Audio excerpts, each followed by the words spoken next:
BGB না পারলেও আমার দেশের জনগণ কিন্তু দেখায় দিচ্ছে। দুইজন বাংলাদেশিকে অপহরণ করেছে আমাদের দেশের মানুষ, গ্রামবাসী, তারা দিনাজপুরের সাহসী মানুষ। দুইজন ভারতীয়কে ধরে নিয়ে আসছে সমান সমান। আরেকটা দুঃসংবাদও আছে আজকে আবার ঝিনাইদহ সীমান্তে বিএসএফ গুলি করেছে, আমাদের একজন আহত হয়েছে। তো আমি সবাইকে বলি, বিজিবি সরকার এরা আসলে পারবে না। আমরা দেশের মানুষরা মিলে যদি ঐক্যবদ্ধ হই তাহলে এই আগ্রাসনটা রুখে দিতে পারবো। শুধু খেয়াল করবেন, ৭৮% দেখেন ভারতীয় পণ্য আমদানি কমে গেছে, ৮২% মতো কার্ড পাঞ্চ করে খরচ করা কমে গেছে। আমাদের ১৮ বিলিয়ন মার্কিন ডলার রিজার্ভ যে আমরা আর্ন করি গার্মেন্টস প্রবাসী ভাইরা মিলে, তো সেখানে ১২ বিলিয়ন ডলার যেত ভারতে।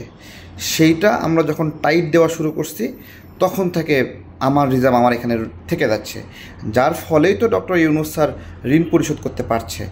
তো এইটা আমরা যদি চাই ভাই, আমরা পারবো। আমরা হাসপাতালগুলো আমাদেরকে সুরক্ষিত করতে হবে। শুধু এটা করতে পারলে কত টাকা যে বেঁচে যাবে হিসাবের বাইরে। আমাদের হাসপাতাল বিদেশ থেকে এসে করতে হবে কেন? দেশের হাসপাতালগুলো আমরা পাহারা দেব।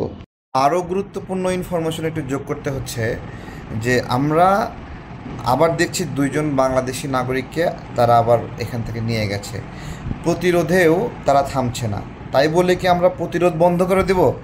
আপনাদের কাছে জিজ্ঞাসা করছি, আমরা মোটেও এটা বন্ধ করব না।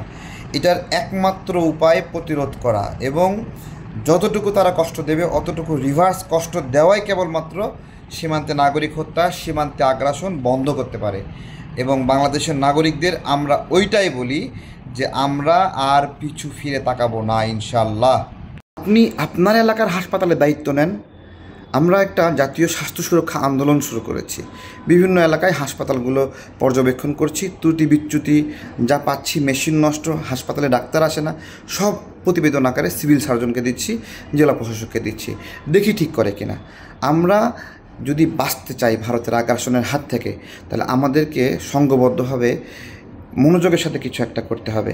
আজকে আমি আপনাদেরকে বলছি, প্রিয় বাংলাদেশের নাগরিকবৃন্দ, এই যে রোহিঙ্গা ইস্যুতে যে কাজটা করছে ডক্টর ইউনূস স্যার, উনি কোনো একটা প্যাচে পইরায় আমেরিকার কাছে নথি স্বীকার করতে বাধ্য হয়েছে। ঠিক আছে, এটা আমাদের চাওয়া না। ঠিক আছে, ডক্টর ইউনূস স্যার যখন চলে যাবে, আজকে যে আমেরিকার ইস্টাবলিশমেন্ট এখানে হবে ওটা কিন্তু থাইকে যাবে। এই দক্ষিণ এশিয়ায় ইন্ডিয়া, চায়না, শ্রীলঙ্কা, মায়ানমার, মালদ্বীপ, ভুটান, আমরা যারা আছি, যেভাবেই হোক, তর্ক বিতর্ক, যুক্তি, স্নায়ু লড়াই, যাই হোক, আমরা কিন্তু সরাসরি যুদ্ধে জড়াই না। এটা একটা স্থিতিশীলতা। যখন থেকে আমেরিকা এখানে ঢুকবে ওই যুদ্ধটা আমরা দেখতে হবে। বাংলাদেশ সেই যুদ্ধ থেকে কি পাবে বলেন? কি পাবে? এই যে ১,১৩,০০০ রোহিঙ্গা নতুন করে ডক্টর ইউনূস ঢুকাইলো, ব্যাক পাঠাতে পারবে? বলেন পারবে? ১,৮০,০০০ ব্যাক পাঠানোর কথা প্রতিশ্রুতি দিছিল, কথা বললো, উল্টা আরও বাংলাদেশে আসলো, আরও নাকি ১,০০,০০০ ঢুকবে। তো এইটা তো আমরা চাই না। আমাদের এই সার্বভৌমত্বের সংকট তৈরি করে এই সকল বিষয়ে সবাই মিলে একসঙ্গে লড়াই করার কথা ছিল, সেটা আমরা করলাম না। ইউনূস স্যার সবাইকে, রাজনৈতিক স্টেক হোল্ডারগুলো মতামত নিলেন না। সবাইকে এক জায়গায় করতে পারলে অন্তত আমেরিকার কাছে বেচা হতো না, তাই না? এই জায়গা থেকে আমরা আপনাদেরকে বলতেছি, দেখেন, গ্রামবাসীরা চাইলো, ইন্ডিয়াকে আমরা রুখে দিলাম, তাই না? এই যে অব্যাহত রাখা, আমরা একসাথে ভারতের পণ্য বয়কট করছি, আমাদের রিজার্ভ সমৃদ্ধ হচ্ছে, প্রবাসীরা টাকা পাঠায়, গার্মেন্টস থেকে আয় হয়, এই টাকাটা ইন্ডিয়া পুরোপুরি নিয়ে যায়।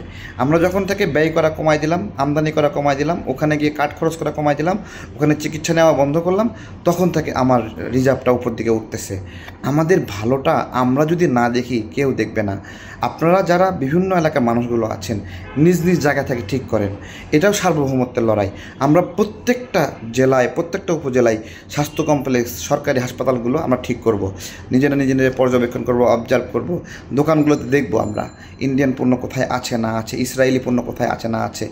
আমরা যদি আমাদের ইন্ডাস্ট্রিগুলোকে ভালো করার একটা লড়াই করি, ভাই, দেশটা কোন জায়গায় যাবে আপনারা চিন্তা করতে পারে না।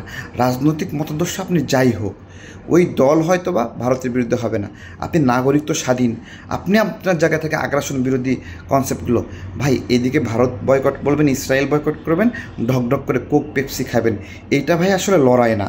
প্রত্যেকটা জায়গায় প্রত্যেকটা পা ফেলার সময় নিজের নিয়ত থেকে দিল থেকে আমরা যদি লড়াই করি তাহলে পারবো। ভালো খবরের পাশাপাশি একটা খারাপ খবরও আছে। ঝিনাইদহে আবার একজন বাংলাদেশি নাগরিককে গুলি করে হত্যার চেষ্টা করেছে, আহত হয়েছে। এই মিলে ঝিনাইদহে 3টা ঘটনা ঘটলো। ঝিনাইদহবাসীকে বলবো, আপনারা একটা নিজেদের মতো করে প্ল্যান করেন নিজেদেরকে সুরক্ষিত রাখার জন্য। এছাড়া হবে না। আসলে আমাদের দেশটা ওই রাজনীতিবিদ দল, বর্তমান সরকারও দেখেন না ভারতের প্রতি নরম সুরে কথা বলছে, এইটা আসলে এদেরকে দিয়ে হবে না। জনগণের একটা কিছু লাগবে, জনগণের একটা ইফোর্ট লাগবে, যেই ইফোর্টের মাধ্যমে আমরা পণ্য বয়কট আন্দোলন করছি, আগ্রাসন বিরোধী লড়াই করছি, সবাই মিলে সমন্বিতভাবে আমরা একটা ড্রাইভ যদি দেই, আরেকটা একটু ড্রাইভ হয়েছে অনেকখানে, আরেকটু ড্রাইভ হলে একটা স্ট্যাবিলিটির দিকে আমরা যাব এবং আমাদের দেশটা সামনের দিকে আর এগিয়ে যাবে, আর পিছন দিকে তাকাতে হবে না ইনশাল্লাহ।